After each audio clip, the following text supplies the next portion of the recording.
a las personas que se siguen conectando, a los que nos acompañan por fanpage Radio Gracia y en la página web www. Les recuerdo que estamos en el programa conmemorativo de la Reforma Protestante. Tenemos con nosotros al pastor Josué Vargas Cousil, al pastor David Corona, al pastor Jorge Castañeda, al pastor Adrián Luna, al pastor Adrián Pasarelli y al pastor Rosbert Guinan, quienes nos están hablando de las diferentes áreas que abarcó la Reforma Protestante, porque es mucho lo que tenemos que hablar o lo que se tiene que mencionar cuando hablamos de la Reforma Protestante. La Reforma Protestante influye en muchas áreas, lo dije anteriormente, no solo teológicamente hablando, sino en nuestra misma sociedad y en nuestra vida personal. Ahora quiero pasar al pastor Rosbert Guinan. Quiero que él nos haga el favor. Ya venimos hablando, el pastor Josué Vargas Cousil nos testificó acerca de la importancia de las Escrituras y cómo los reformadores se cimentaron en ella y bajo la convicción del conocimiento de las Sagradas Escrituras, con la guianza de Dios, fueron guiados de tal forma que en la convicción que Dios les había dado, se enfrentaron a aquellos opositores de la palabra. Y bueno, Pastor David Corona nos enseña ese trayecto inicial, desde que Lutero clava las tesis hasta la confesión de Habsburgo y los debates y las dietas que tuvieron que pasar, el proceso que llevó únicamente el inicio de la Reforma Protestante.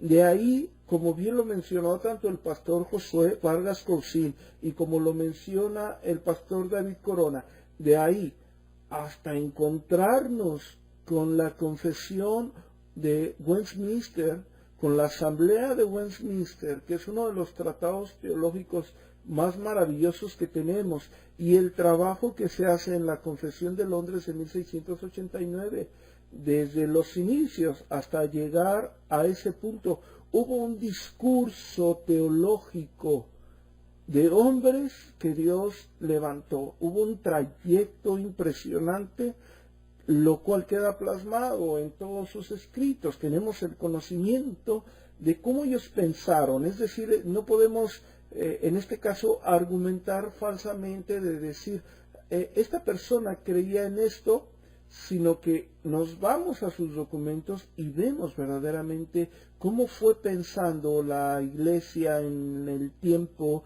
de la Reforma Protestante, cómo fue desarrollando su pensamiento, cómo fueron surgiendo las vertientes, cómo se fueron consolidando en las doctrinas. Y bueno, para eso quiero que el pastor Rosbert Guinan, pastor Rosbert. Sí, señor, aquí estoy. Gracias, pastor Rosbert. Quiero pedirle de favor que le hable a la audiencia de Radio Gracia sobre el impacto, pastor, el impacto teológico de la Reforma Protestante. Bueno, pastor Adrián y los pastores que nos acompañan y la audiencia de Radio Gracia, creo que estamos en este momento ante un punto medular, digámoslo así, de la Reforma Protestante, porque cuando damos una mirada hacia el momento histórico de la Reforma, nos damos cuenta del impacto religioso, nos damos cuenta del impacto social y político, y creo que si hay un momento histórico posterior a aquel momento donde la historia de la humanidad se partió en dos, donde el Hijo de Dios se hizo carne y le dio vida a este mundo, donde precisamente este mundo se haya visto positivamente influenciado, fue en el tiempo de la Reforma y de la posreforma. No importa que los necios, conocidos como ateos, o aquellos arreligiosos no lo quieran conocer, o reconocer, mejor dicho, fue este movimiento llamado Reforma que trajo mucho bien a este mundo caído. Pero este tiempo también trajo un gran bien teológico, y no queremos decir con esto que no se habían levantado buenos teólogos antes de este periodo conocido como la Reforma. Tenemos el tiempo de la patrística, donde Dios levantó hombres entendidos en sus caminos. Podemos recordar hombres como Tertuliano, Justino, Ireneo y muchos otros que fueron usados por Dios en ese tiempo. Y aunque yo no gusto mucho de la teología escolástica, Hay teólogos de este periodo, por ejemplo, el aporte teológico que hizo Tomás de Aquino con la Suma Teológica. Tenemos también los llamados prerreformadores, que ya los hermanos anteriormente los han nombrado, como Hus, Wycliffe y Baldo, por ejemplo, que hicieron mucho porque comenzaron a ver precisamente la importancia de las Sagradas Escrituras en la lengua vernácula de cada pueblo, y allí tenemos el gran aporte que hizo precisamente Wycliffe en la traducción de las Escrituras del inglés al inglés incluso del campesino de esta época. Y si bien no desconocemos este mover glorioso de Dios en la historia, tenemos que reconocer que el tiempo de la Reforma Protestante, Dios en su bendita providencia levantó hombres muy idóneos para darnos una muy buena teología que tiene una particularidad, y es que se sumó precisamente a la invención de la imprenta, que se hizo un juego muy glorioso en lo que tiene que ver con el material teológico. Muchos son los nombres, o hombres mejor, que hicieron aportes teológicos importantes para esta época, y podemos decir que nombrarlos a todos sería una tarea bien difícil, y comenzando que incluso que hay muchos de los que poco se conocen, nombres que posiblemente si los decimos en este momento para los oyentes de pronto no son muy conocidos, como Francis Turretín, por ejemplo, que sin lugar a dudas uno escucha de Lutero, Calvino, no, Zwinglio, como ya lo han hablado los hermanos, pero posiblemente de Turretín no se pueda decir mucho, no se diga nada, pero su aporte en contra, por ejemplo, del llamado amirandianismo, aquella herejía en contra de la expiación limitada, fue importantísimo, e incluso es considerado como uno de los teólogos que más influenció el puritanismo. Un teólogo incluso expresó sobre Turretín el más preciso teólogo de la tradición calvinista. Entonces, si hablar de todos los hombres es una tarea bien difícil, hablar del aporte teológico de cada uno de ellos sí que es más. Claro. Pero damos gracias a Dios que si bien es difícil mirar todo el aporte teológico de cada uno de los reformadores, por lo menos podemos hacer, creo que, una muy buena síntesis si revisamos de manera particular tres tipos de documentos, no tres documentos, sino tres tipos de documentos. Primero, ese documento o esa suma de información teológica que tenemos, que se conoce como el lema de la Reforma, o el resumen de las creencias teológicas básicas de los reformadores y protestantes, que son las 5 solas. Si unimos esto a los cánones de Dort y si conjugamos todo esto con las confesiones de fe y los catecismos, creo que tenemos precisamente hacer una muy buena síntesis del aporte teológico que hizo la Reforma Protestante. Claro. Cuando hablamos de las 5 solas, pues estamos hablando de lo que ya conocemos como sola escritura, que fue precisamente el principio formal prácticamente de la Reforma, como ya el pastor anteriormente nos dio la oportunidad de hablar de eso, así que no quiero avanzar mucho en esto. Simplemente me llama la atención que en el capítulo 1, precisamente de la Confesión de Londres de 1689, la sola escritura podría resumirse de esta manera: es el juez supremo por el que deben decidirse todas las controversias religiosas y por el que deben examinarse todos los decretos de concilios, las opiniones de autores antiguos, las doctrinas de hombres y espíritus particulares, y cuya sentencia debemos acatar. No puede ser otra sino las sagradas escrituras entregadas por el Espíritu. A dichas escrituras así entregadas se reduce nuestra fe en definitiva. Este podría ser un muy buen resumen de lo que los reformadores creían con respecto a lo que era la sola escritura. Posteriormente nos movemos hacia todo aquel mover teológico sobre la sola gracia, y que tiene que ver con la salvación, es 100% de Dios, del Señor Todopoderoso, y los reformadores como Lutero, Zwinglio, Calvino, pues emplearon esta doctrina para negar aquella enseñanza erasmiana que obviamente estaba movida por el catolicismo romano, en donde en la salvación del hombre hay una sinergia en la cual el hombre coopera en algo con su salvación. Incluso los himnólogos de esa época, si citamos a John Newton con el clásico de Sublime Gracia, recordaremos cómo ellos entendieron precisamente que la salvación era por la gracia del Señor. Tenemos también a Augusto Stuplady con Solo tú puedes salvar, y toda la teología de ese entonces fue prácticamente influenciada por esta teología reformada. Posteriormente tenemos solo Cristo, y bueno, es la tercera sola que se centra en que la verdadera raíz de la salvación es la obra de nuestro Señor Jesucristo. Así que la gracia alcanza a los pecadores a través de una perfecta justicia del bendito Hijo de Dios.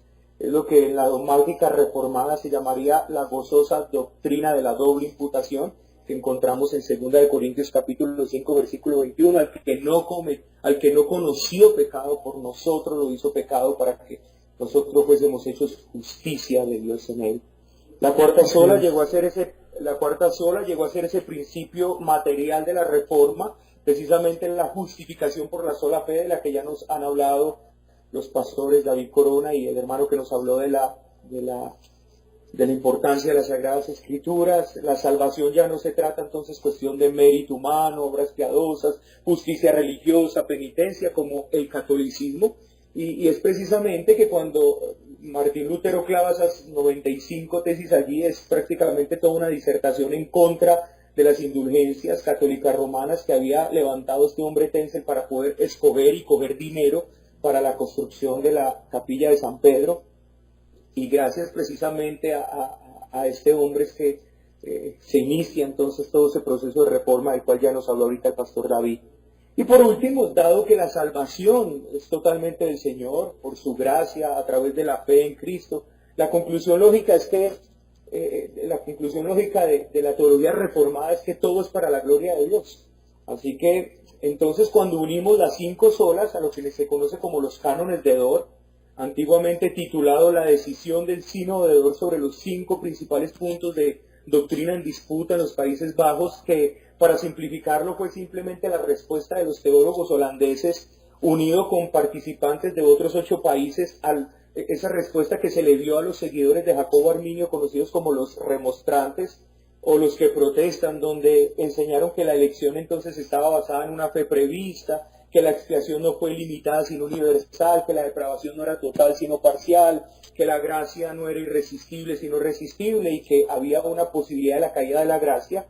Entonces los cánones de Dort, en los cánones de Dort y en este concilio lo que hace es que se rechaza y se proclamó la doctrina reformada en estos puntos que nosotros conocemos como los 5 puntos del calvinismo, o como las doctrinas, las gloriosas doctrinas de la gracia.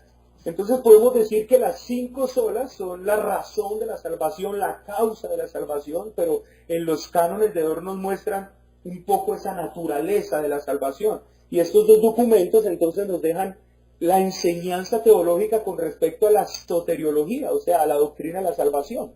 Y vuelvo y lo repito, las 5 solas prácticamente que nos muestran cuál es la causa de que el hombre pueda ser salvo. Y si podemos decirlo así, por medio de los cánones de Dort se nos deja ver la naturaleza, la gloriosa naturaleza de esa salvación. Pero el asunto interesante aquí es que los reformadores no solo plantearon una reforma soteriológica, que ese es uno de los problemas claros que se tienen hoy precisamente con el neocalvinismo, que parece que la reforma protestante se movió solo en términos soteriológicos, pero los reformadores no apuntaron a solamente una reforma soteriológica, sino que podemos decir que fue una reforma integral. Y si bien tengo ciertos problemas con esa palabra integral, creo que la define muy bien. Cuando hablamos de una reforma integral, hablamos de que la reforma no solo fue en un solo aspecto, sino que en ello buscaron de nuevo volver a las escrituras en todos los aspectos que ya estaban completamente deformados. Y aquí es donde vemos entonces el valor enorme que tienen las confesiones reformadas que nacieron en ese entonces, porque para esa época la Iglesia ya contaba con documentos donde declaraban su fe. Pero estos documentos ya no eran suficientes porque la religión organizada también declaraba. El catolicismo romano no tenía problema en declarar el credo apostólico, el credo de Nicea, el credo atanasiano, credos que se levantaron en su entonces para atacar herejías cristológicas como el nestorianismo, el arrianismo, el docetismo y bueno, todo esto. Entonces las confesiones de fe y los catecismos fueron grandes documentos teológicos que cuando se revisan con detenimiento nos muestran con claridad el gran aporte teológico de este periodo de tiempo, que no solo abarcó el tema de la soteriología, sino prácticamente todos los temas bíblicos expuestos de manera sistemática. La Iglesia siempre buscó expresar su fe y dejar plasmada su concepción doctrinal. Tenemos, por ejemplo, los 67 artículos de los reformadores suizos escritos por Zwinglio en 1523, la Confesión de Habsburgo, la que nos hablaron anteriormente en 1530 por Lutero y Melanchthon, que marca precisamente la ruptura definitiva con Roma, la Confesión Tetrapolitana de la Iglesia Reformada Alemana en 1530, la Confesión belga escrita por Guido de Bresse en 1561, los 39 artículos de la Iglesia de Inglaterra en 1562, la Confesión de Gala en 1559, la Fórmula de la Concordia en 1577, los artículos irlandeses en 1615, la Confesión de Rochelle en 1559, la Confesión Escocesa en 1560, el Catecismo de Heidelberg en 1563, la Confesión belga en 1566, los cánones de Dort de los cuales hablamos anteriormente en 1619, la Segunda Confesión Helvética 1566, y hasta que llegamos a estas grandes confesiones o las magnas confesiones que se conocen como la de Westminster en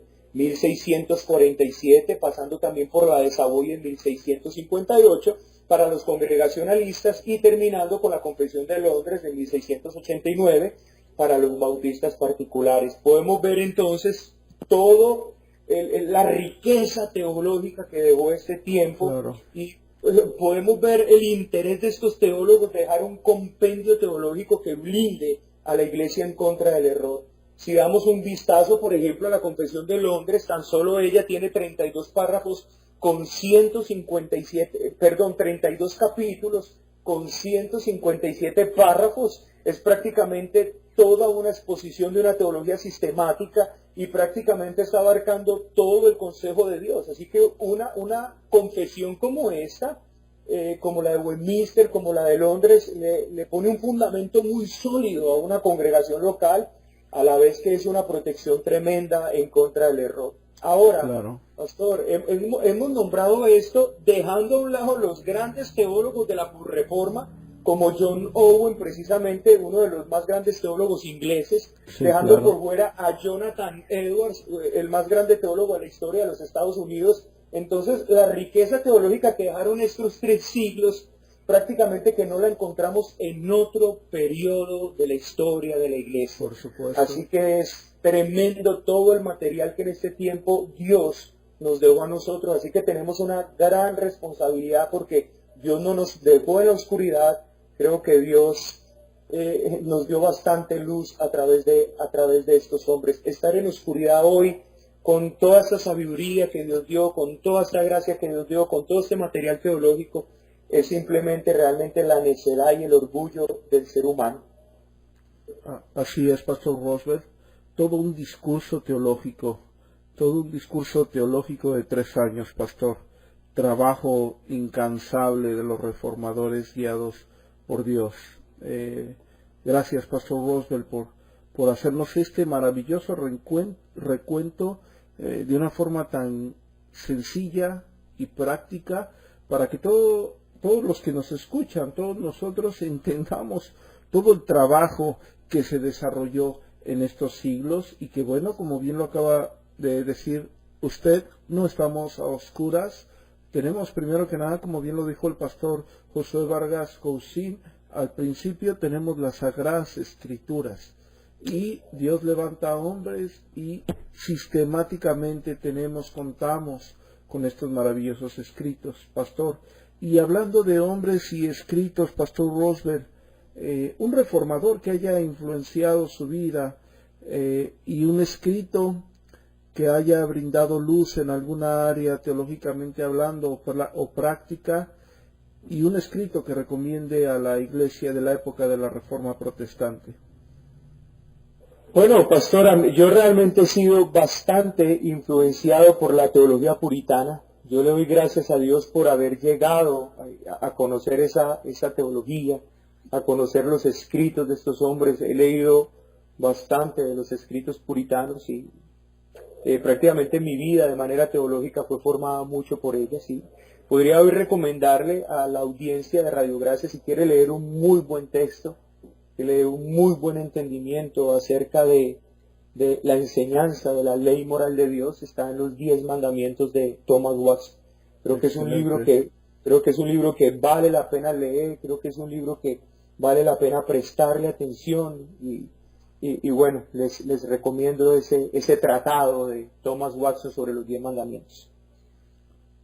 Muy bien, pastor. ¿Y un hombre que haya influenciado directamente? No quiere dar nombres, pastor. Ah, sí, no, a mí que me haya influenciado mucho, John Owen. John Owen me influenció mucho. Bueno, no he podido leer mucha literatura de John Owen. Lamentablemente los grandes volúmenes de teología de John Owen están en inglés, pero lo que he podido leer de John Owen, como el libro de la tentación, la gloria de Cristo, la mortificación del pecado, vida por su muerte, todos estos libros han sido de mucha bendición y me han edificado mucho. John Owen para mí es uno de mis teólogos favoritos. Muy bien, pastor Roosevelt. Agradecemos mucho su participación. Se queda con nosotros porque más adelante nos estará hablando sobre otro tema. Y bueno, seguimos adelante, el tiempo transcurre. Agradecemos a las personas que están conectadas y que se siguen conectando con nosotros en la transmisión de Radio Gracia. Les recuerdo que tenemos un programa especial con respecto a la conmemoración de la Reforma Protestante, a 502 años de la misma, y quiero mandar un saludo a todas las personas que se conectaron, se siguen conectando y están escribiendo y están mandando saludos. Tenemos con nosotros al pastor Jorge Castañeda, al pastor Roswell Guinán, al pastor Josué Vargas Cousin, al pastor Adrián Pasarelli, al pastor David Corona y al pastor Adrián Luna. Quiero mandar un saludo a hermano Alejandro Gutiérrez, que dice buenas noches, pastor Adrián, a la hermana Marisol Tobar, dice buenas noches, pastores, les mando un fuerte abrazo a distancia desde la Ciudad de México, les saludan, pastores. A la hermana Marta Camacho Amado, dice hola hermanos, saludos desde Bucaramanga, les saludan desde Colombia, gracias por la enseñanza de hoy. Suritma Rodríguez dice saludos, gracias por compartir por el Facebook. Saludos a la hermana Surisma Gutiérrez. A la hermana Rocío Tobar dice buenas noches pastores, somos la familia Tobar escuchándoles desde el poniente de la Ciudad de México. Nos escuchan desde la Ciudad de México, pastores. El hermano David Mosquera, qué bueno por todas estas cosas. Un abrazo. La hermana Adriana Valencia dice buenas noches hermanos, el Señor les bendiga desde Bacum, Sonora. Maru Urbina dice saludos pastores desde la Ciudad de México, nos están saludando desde la Ciudad de México. David Mosquera desde Caucasia, Antioquía, Colombia. El hermano Jorge Carvajal Aguayo les manda un saludo. Cristina García está conectada en la transmisión de Radio Gracia. Oliver Durán manda un saludo a la audiencia. Lupita Galindo. Cassandra Ortega dice sintonizándolos pastor David Corona, el Señor con ustedes desde la Ciudad de México. El pastor Josué Vargas Cousin, Rebeca Peralta manda un saludo. Edwin Chong está viendo el video. Harold Andrés Lozano desde Pereira, Colombia. Lupita de la Torre dice saludos hermanos, bendiciones. Alier Córdoba dice saludos y buenas noches hermanos. Ricardo Bonilla está saludando a los pastores. Gerardo Puyo está viendo el video y José Augusto Ramírez Ortiz, de las personas que mandaron un saludo, y a todos los que se conectaron y no los puedo ver porque no mandaron saludo, les mando un fraternal y cordial saludo en el nombre de nuestro glorioso Señor Jesucristo. Y seguimos adelante con el trabajo de la conmemoración de la Reforma Protestante a 502 años de este acontecimiento que, como lo mencionamos, no solamente cambió teológicamente y nos dio un legado rico y amplio, vasto, para que nosotros nos día a día edifiquemos con lo que Dios permitió que aquellos hombres hiciesen en aquella época. Ahora bien, tomando el recuento, el pastor Josué nos habla del peso de las Escrituras y la convicción sobre las mismas. El pastor David Corona nos hace mención del inicio, del verdadero inicio, del transcurso y de lo que pasa en la verdadera separación de la iglesia, donde podemos decir que somos protestantes. Y a continuación el pastor Roosevelt Guinat nos habla de todo ese discurso teológico, desde principio a fin, hasta llegar, claro está, hasta lo que conocemos como los documentos cúlmines o grandes de la Reforma, como lo son la Asamblea de Westminster o la Confesión de Westminster y la Confesión de Londres por parte de los bautistas particulares.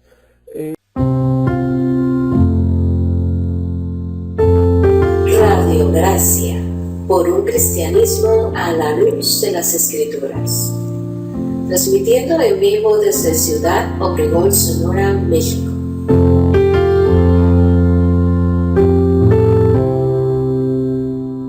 Vía fanpage Radio Gracia y en nuestra página de internet www.iglesiareformadagracia.com.